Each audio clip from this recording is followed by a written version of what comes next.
kuat adanya pendidikan agama Islam di sekolah umum karena dilindungi oleh undang-undang. Jadi kalau mau menghilangkan pendidikan agama Islam di sekolah umum berarti harus merubah undang-undang dulu.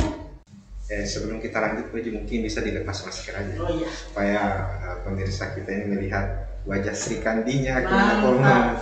Siap. Jumlah guru yang dibutuhkan itu guru PAI ya. Ini 635 orang. 635 orang. Ya, kebutuhannya. Tetapi tetap pasti mereka juga diajar dengan mungkin istilah tidak ada rotan akar pun jadi. Tapi Bu Haji, mana kira-kira lebih baik kalau guru sarjana agama Islam ngajar matematika daripada guru matematika ngajar agama Islam? Jangan lupa subscribe channel YouTube Kemenak Polman dan nyalakan lonceng notifikasinya. Bismillahirrahmanirrahim. Assalamualaikum warahmatullahi wabarakatuh. Sahabat-sahabat Kemenak Polman dimanapun Anda berada, Anda yang selalu on time di layar HP, lalu aktif di sosial media, pastikan Anda tentu pernah mendengar sebuah kabar yang mengatakan bahwa pemerintah kita itu akan menghapus pendidikan agama Islam di sekolah umum. Ditambah lagi dengan propaganda, isu hoax tentang konten isi pembelajaran. Semakin isu ini dikanter, saya melihatnya justru isu ini semakin melebar sampai hari ini pasti pernah kita rasakan dan kita lihat. Saya Subhan Hawaya dari studio Media Center Kantor Kementerian Agama Kabupaten Polewali Mandar. Pagi ini insya Allah kita akan membincang tentang pendidikan agama Islam di sekolah umum, khususnya di Kabupaten Polewali Mandar, bersama narasumber kita yang sudah ada di studio ini, bintang tamu kita yang sangat spesial. Beliau adalah Sri Kandinya Kementerian Agama Kabupaten Polewali Mandar, Ibu Kepala Seksi Pendidikan Agama Islam, Ibu Dr. Anda Hajah Ruwaida Messi. Kita sapa beliau. Assalamualaikum Bu Kasih. Waalaikumsalam warahmatullahi wabarakatuh. Apa kabar pagi ini Bu Haji? Alhamdulillah sehat walafiat. Selalu pajang, apa kabarnya? Oh, luar biasa. Tetap eksis dengan prokes yang sangat ketat. Jadi kalau masuk di Silut Pajang wajib pakai masker, wajib cuci tangan, dihimbau jaga jarak sampai hari ini. Saya sudah lama loh Bu Haji tidak pernah masuk, mungkin sekitar 3 atau 4 bulanan. Kalau teman-teman di media center yang masuk gratis Bu Haji ya? Boleh. Yang penting memperkenalkan diri. Tidak ada masalah. Dulu kan istilahnya seksi pendidik PAIS. Sekarang sudah berganti menjadi PAI. Apa bedanya itu? Sama saja. Sama saja, tetapi perbedaan antara I-nya itu kan Islam, disingkat I saja, S-nya hilang. Nah, masyarakat kita ini ingin tahu apa sih tupoksi dari pendidikan seksi PAI itu sendiri. Jadi pertama saya ingin menyampaikan bahwa di setiap pertemuan dengan guru-guru PAI itu ada istilah yang mereka buat sendiri, kembangkan sendiri, mengatakan bahwa kami ini guru-guru PAI orang yang paling berbahagia dalam melaksanakan tugas karena kami mempunyai bapak dan ibu. Ya, orang tua menurut mereka itu lengkap. Jadi, bagaimana dalam rumah tangga kalau ada ayah dan ibu, begitulah perasaan mereka dalam kesehariannya bahwa dia itu mempunyai bapak dan mempunyai ibu. Digambarkan bahwa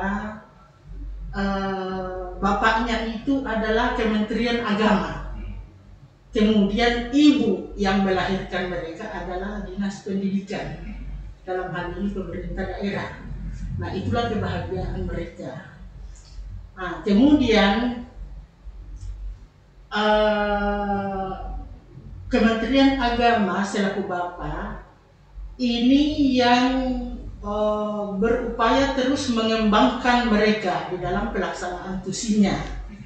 Ya, jadi ya itulah kebahagiaan mereka. Kemudian PAI atau Pendidikan Agama Islam di Sekolah Umum ini seperti tadi yang Bapak katakan bahwa diwacanakan akan hilang. Betul. Dan seterusnya isu hoax, saya kira ini tidak mungkin terjadi karena pendidikan agama ini dilindungi oleh undang-undang. Iya, betul. Iya. Jadi ada Undang-Undang Nomor 20 Tahun 2003 itu tentang sistem pendidikan nasional. Nah, di mana di dalamnya itu pada pasal 12 ayat 1 huruf A mengamanatkan bahwa setiap peserta didik pada satuan pendidikan itu wajib mendapatkan pendidikan agama sesuai dengan agama yang dianutnya. Ya, sesuai dengan agama yang dianutnya dan dibina langsung oleh guru atau pendidik yang sama agamanya. Nah, itulah gambarannya, sehingga di sekolah umum itu ada 2 guru agama. Iya. Lebih dari 1, bukan hanya pendidikan agama Islam, tetapi pendidikan non-Islam itu ada juga gurunya. Yang kalau tidak salah dibawahi oleh penyelenggara Kristen. Iya, jadi itu. Sangat kuat adanya pendidikan agama Islam di sekolah umum karena dilindungi oleh undang-undang. Jadi kalau mau menghilangkan pendidikan agama Islam di sekolah umum berarti harus merubah undang-undang dulu. Pasti begitu. Sepanjang undang-undang tidak berubah, tidak akan mungkin hilang. Iya. Berikut diperkuat lagi dengan PMA nomor 16 tahun 2010 tentang pendidikan agama pada sekolah. Ya. Yang diatur di dalamnya itu adalah tentang guru. Jadi itu ada pasti gurunya. Kemudian ada standar isi. Jadi standar apa yang diajarkan. Kemudian ada kurikulum, mengatur proses pembelajaran dan kompetensi lulusan. Jadi lengkap sekali, komplit, tidak ada yang kurang. Terkait dengan undang-undang yang mengatur semua, ada peraturan Menteri Agama yang memperkuat itu. Ya, kecuali ini dicabut juga oleh Menteri Agama, maka dan itu tidak mungkin. Iya. Saya kira seperti itu. Jadi istilah bapak dengan ibu ini kalau pendidikan agama Islam itu kemudian ditangani oleh Kementerian Agama. Diangkat oleh Kementerian Agama juga. Bapaknya adalah Kementerian Agama menurut mereka yang mengembangkan mereka. Ibunya adalah dinas yang melahirkan mereka. Nah, sekarang sebelum kita lanjut, mungkin bisa dilepas masker aja. Supaya pemirsa kita ini melihat wajah Sri Kandinya. Siap.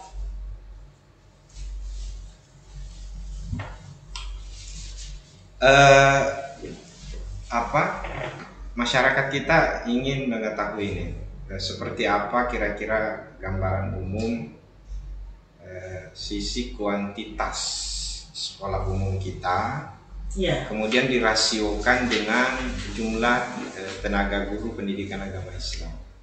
Ya, jadi yang pertama bahwa terkait dengan sisi kuantitas guru PAI ini yang menjadi kendala di kita sekarang. Karena kalau saya melihat jumlah lembaga yang 469.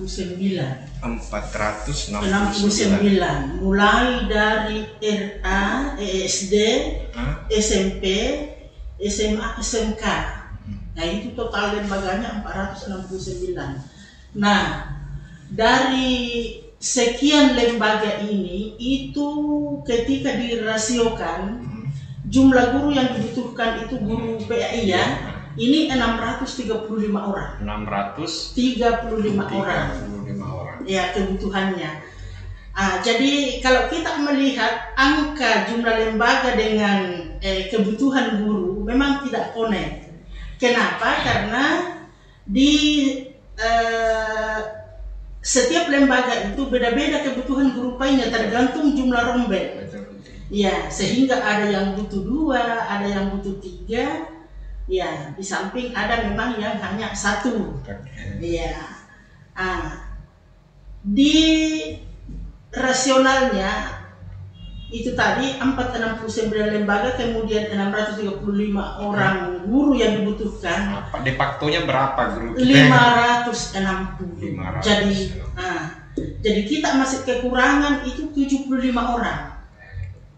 75 orang ini untuk pertama untuk menutupi kekurangan, artinya sudah ada guru PAI-nya tetapi masih kurang. 75. Ada juga memang 37 lembaga sekarang yang tidak ada guru PAI. Ada 37 lembaga yang kosong. Yang kosong guru pendidikan agama Islam. Nah, ini yang sering disampaikan oleh Bapak Kepala Kantor.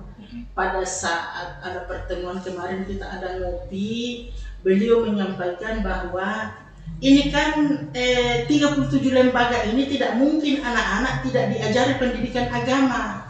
Tetapi kekhawatiran Kepala Kantor kalau misalnya yang mengajarkan guru agama di sekolah itu adalah guru matematika. Itu kekhawatirannya beliau. Tapi de factonya ada begitu? Ya pasti ada, karena kekurangan 37 lembaga ini yang kosong memang khusus guru PAI, tetapi tetap pasti mereka juga diajar dengan mungkin istilah tidak ada rotan akar pun jadi. Tapi Bu Haji, mana kira-kira lebih baik kalau guru sarjana agama Islam ngajar matematika daripada guru matematika ngajar agama Islam? Lebih baik guru agama Islam ngajar matematika, karena ini tidak berimbas ke akhirat, tidak berimbas kepada pemahaman yang keliru oleh anak-anak kita. Jadi de factonya ini ada 37. Ada 37 lembaga yang tidak ada guru PAI yang latar belakang PAI. Ini daerah pedalaman atau daerah kota? Daerah pedalaman, pasti. Iya. Cuma selalu saya sampaikan di setiap kegiatan bahwa saya itu sesungguhnya tidak mengerti ketika ada satu lembaga pendidikan yang dikatakan tidak punya guru agama. Kenapa? Karena guru agama ini saya pikir di Kabupaten Polewali Mandar ini paling banyak SAG. Iya. Kemudian kepala-kepala sekolah itu kan diberikan kewenangan oleh Dinas Pendidikan untuk mengangkat guru agama dengan status honorer. 560 guru tadi ini yang ada di Polman. Ini pengangkatan, ini PNS semua ya, ASN semua. Masih bergabung antara honorer dan PNS, tetapi honorernya ini sudah resmi itu diistilahkan oleh Dinas Pendidikan. Nah, persoalannya sekarang ketika ada sekolah yang tidak punya guru agama meskipun itu tenaga honorer yang di-SK-kan oleh pertama kepala sekolah, kemudian diusulkan ke Dinas Pendidikan untuk di-SK-kan, ini saya kira kekeliruan para kepala sekolahnya. Kenapa tidak berupaya mencari tenaga yang pas untuk guru PAI? Karena memang mereka dibolehkan, silahkan mengangkat dengan kepala sekolah yang SK-kan pertama, kemudian diusul ke Diknas untuk pengukuhannya, misalnya pengakuannya. Iya. Tunggu dulu, 560 tadi ini Kan ini terbagi, ada ASN-nya, ada yang non ASN. ya, oke. Tapi non ASN yang terhitung dalam 560 ini itu sudah ada SK Dinas Pendidikan, SK honorer istilahnya. Ini Ya. ini kan ada juga yang pengangkatan Kementerian Agama, ada 560. 560 sampai hari ini tersisa 5 orang 5 orang yang pengangkatan Kementerian Agama untuk ASN-nya. untuk ASN-nya. Inilah yang menjadi polemik sekarang karena ada perintah pembayaran tukin untuk guru PAI yang diangkat oleh Kementerian Agama. Tapi hanya 5 orang. Hanya 5 orang.